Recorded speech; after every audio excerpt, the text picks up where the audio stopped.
आज तकरीबन भाई तरीक है 9 ते इस रखिया 4 अंडे हम चेक करते हैं भाईजान अंडा विच किन्ना बच्चा बनया अंडे दे विच ते किन्ना नहीं बनया वेखो भाईजान मैं घर तैयार की इंक्यूबेटर मशीन बच्चों वाली यस इसका फैन है और ये 100 वाट का बल्ब लगा हुआ है मैंने तो पानी रखे हुआ ताकि पानी की हबास की वजह तो करके अंडिया का जो शैल है नरम हुए तो बच्चे जल्दी एहतियात लाई लाई हुई भाईजान ऐसा यही वर्किंग करती पई है तो भाईजान आज चेक कर सकते अंडिया कितने बच्चा बने तो कितने 4-5 दिन हो गए हम चेक करते हैं भाई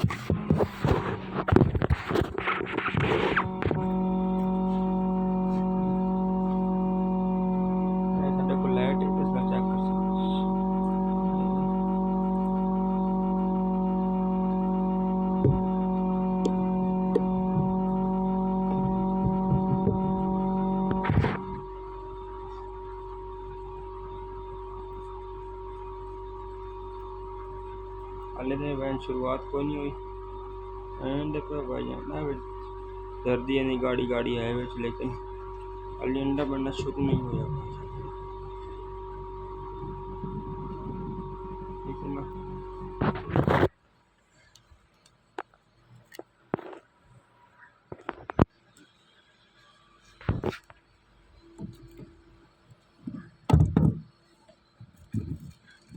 थल्ले खाना बनाया भाई चूजे वास्ते अगर चूजे निकल उस पीछे ना खाने में दाना एडजस्ट करके रख सकते हैं लाइट एडजस्ट की हूँ बल्ला सारे अंडे में चेक करते हैं चेक करो बिल्कुल आसान तरीका है अंडे दे चेक करने का ते राइट तकरीबन 8 ਤੋਂ 9 दिन ਦੇ ਵਿੱਚ ना ਇਹਦੇ ਵਿੱਚ ਬਣਨਾ शुरू हो जाता अंडे का मतलब कि बच्चा बनना शुरू हो जाता है भाईजान चेक करो भाईजान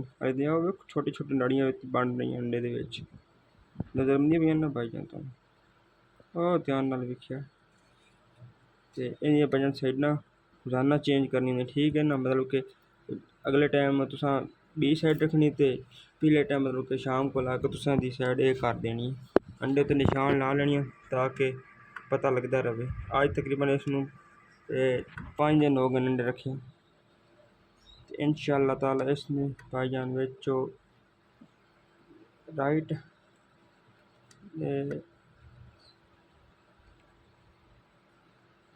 18 ਤੋਂ 19 दिन के बच्चे निकल आने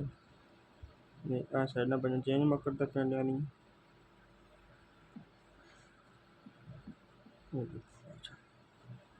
तकरीबन मैं अंडे ना भाईजान सारे एक डेट च रखे ते हुण इंशाअल्लाह ताला इत्थे भाईजान